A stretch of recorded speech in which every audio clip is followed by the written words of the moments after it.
Well, I'm your Mississippi Madman Logan Creed, and you are? Lucha, Locura. Okay, cool.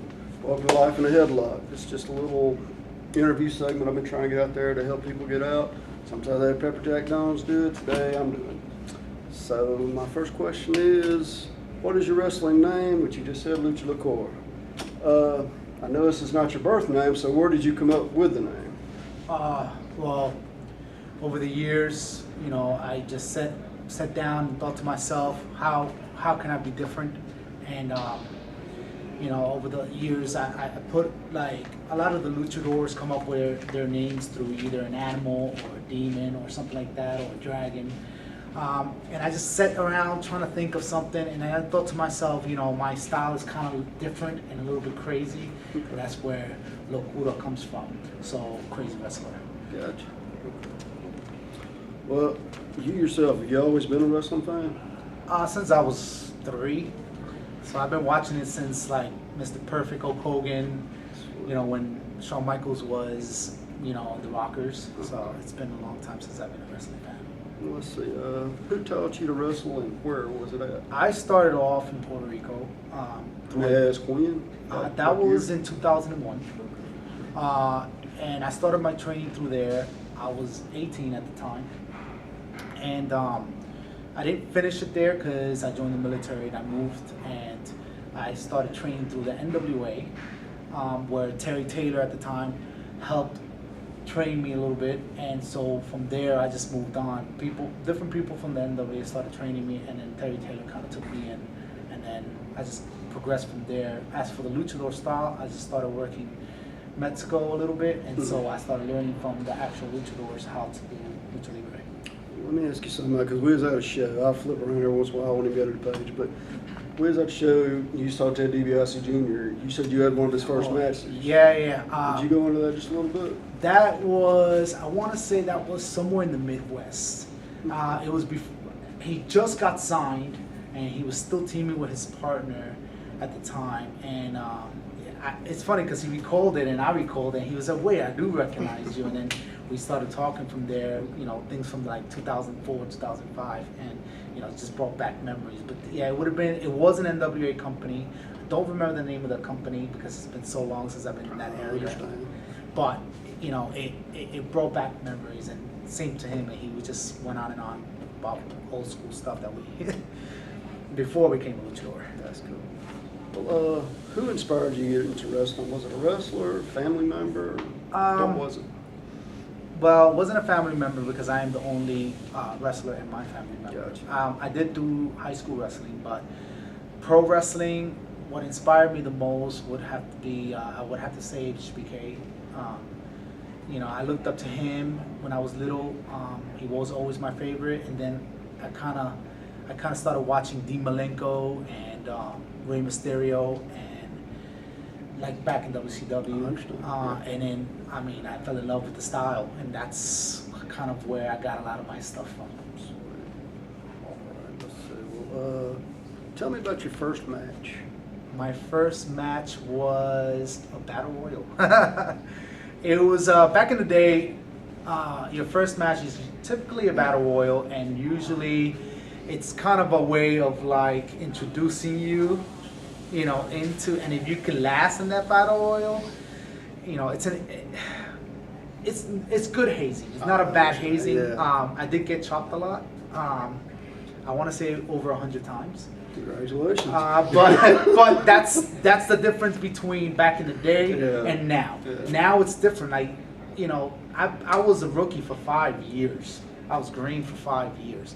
Now rookies are like, oh, they're a rookie for like 1 year, and they think they're, you know, they've been there, done that. But no, I was brought the hard way. That's, you know, old school way. So, I mean, everybody that I was going against was like 6'3", 6'4". I was the smallest guy. And believe me not, I weighed like possibly like 160 at the time. So yeah, I was getting thrown around, chopped, you name it. But you know what? After that battle royal, I got a handshake and said, "Welcome to the business." So I was that little girl. Let me try this move on you. Yeah, exactly. I was one of those. So. Let's see. What do you yourself think of TV wrestling? The good of it and the bad of it. And we can talk about anything from Lucha Underground, WWE, or TNA. Well, we'll go with WWE, just because that's the mainstream type of thing. I watch wrestling a lot because I just like studying people. It's sort of like doing my homework, because if I'm not doing my homework, I'm not doing my job right. I agree with you 100%.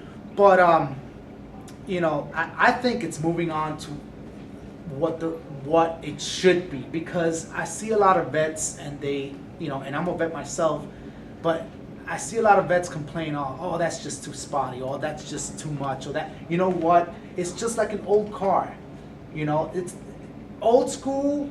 It's like an old car. What happens eventually with the old car? It dies out. There's the new shiny thing, right? Yeah. And nowadays, people don't want to see that anymore.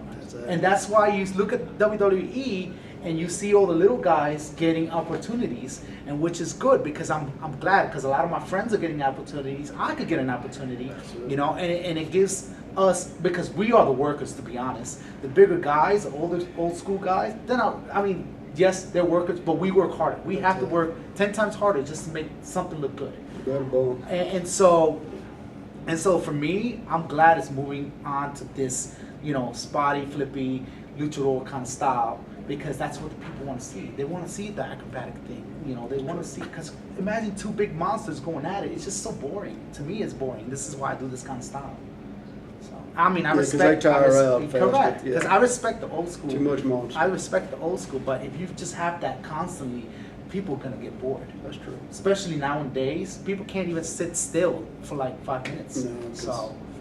To me, I don't know if, you know, back in the day, to me, this would have been a match, and I love this match because I saw it repeatedly, but it was done and done and done. But like Sting and Vader, but you had a big guy that could go. Right, exactly. And then you had Sting. But you do have some big guys that could go like that. Like Bray Wyatt's a great example, and I love Bray Wyatt. Yeah. I love Bray, and Samoa Joe is another guy. Those guys could go, but do you see? But they mold their style with the new style. That's right. And that's when you know you got true talent. And a great example, John Cena.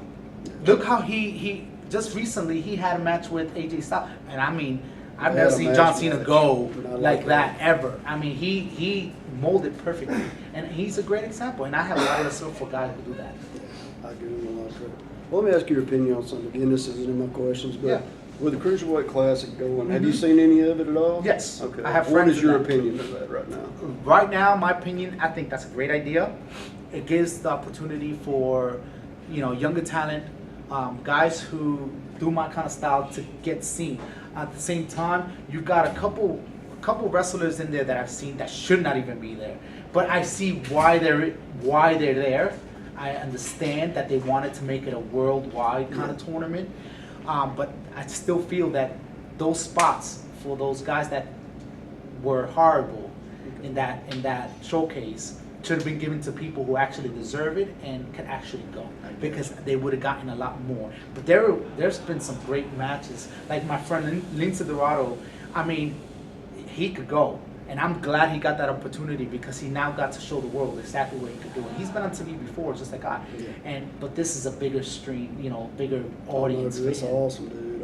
His last match, who did he fight? He fought again. I went blank. Yeah. I mean, that was amazing. Even the one he had before. I mean, he was the first one in that tournament that had people going, "This is awesome." That's cool. Well, let me ask you this: who's your pick to win out of the ones that are left? Out of the ones, I know it's not gonna go the way. I know exactly who's gonna win. But I think for me, I would like to see. I would like to see Rick Swann or Brian Kendrick. Brian Kendrick's always been one of my favorites also.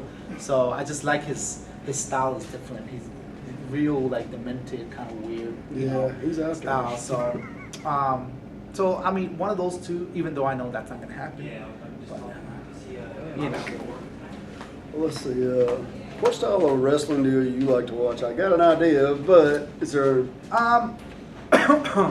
I like the kind of, I kind of like the old school X Division kind of style. I know back in the day they used to do a lot of that kind of style, and that's what kind of like changed my style when that started coming out. I got some hints and some training through Scott D'Amore. Believe it or not, Scott D'Amore is an amazing wrestler. I don't know. I've watched him. We saw stuff with him on TNA back in the day. He is actually the creator of the Canadian Destroyer.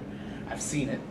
Wow. But yeah, I got some hints and pointers from him when Terry Taylor and him were kind of like, you know, making TNA and NWA together, and you know, it kind of molded me a little bit. And then when I added my Mexico stuff into it, it just made this, and that's where the Locura comes from. But I think that's my kind of style. I like that kind of style. And I love when old school wrestlers say, "Oh, you're too spotty." No, you're not too spotty, because you're just upset that I'm working hard and making you work harder. Because the card should be like that. You should have somebody from the first match set the tone. Guess why? Because after that match, the next person has to set the tone. The next match has to set the tone. Guess what? Now you have a whole card that sets the tone. That's the way I see it. I say to, and you know what, and this is not being cocky or anything, but I go to a show, and my purpose in that show is to steal the show every time. Should be. And that's exactly what I tend to do. And if you don't like it, well, hey, don't book me, because that's my attitude. That's the way I think about it. I like to work hard. You should, in my opinion, you should be watching that match and go, damn, I got to top this. Correct. So now you got to go out there and try to top, and the next person behind you should be like, damn, I got to top this. Exactly. So, there you go. All right. Well, tell me about your favorite match that you yourself have been in. Do you have one? I do. I want to say against Jerry Lynn. Really?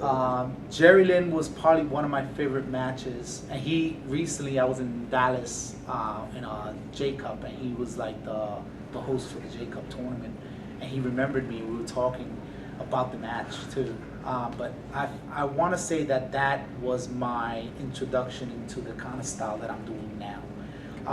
It opened up my eyes a bit more, and I learned so much from Jerry from just that match.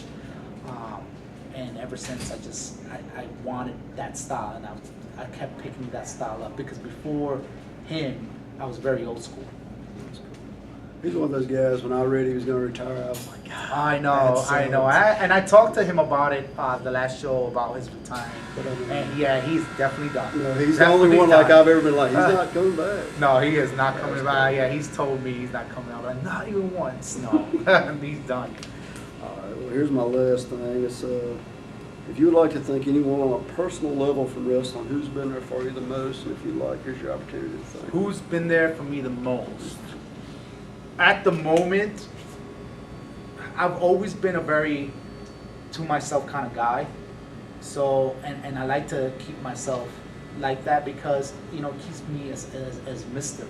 That's all, you know, that's what this character is. So whenever I go to a show, I'm wearing my mask. Whenever I leave the show, I'm wearing my mask. You know, fans don't see me without my mask.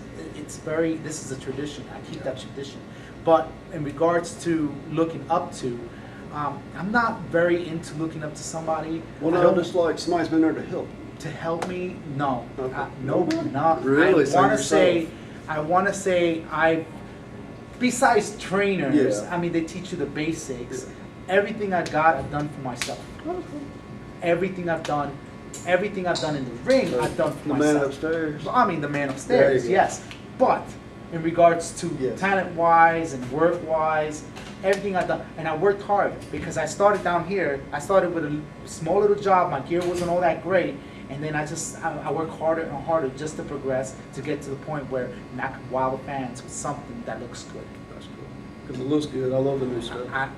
Trust me, I got more coming. But yeah, I never had somebody, you know, kind of give me that head start. No, I went and got it. I wanted that, so I went and got it.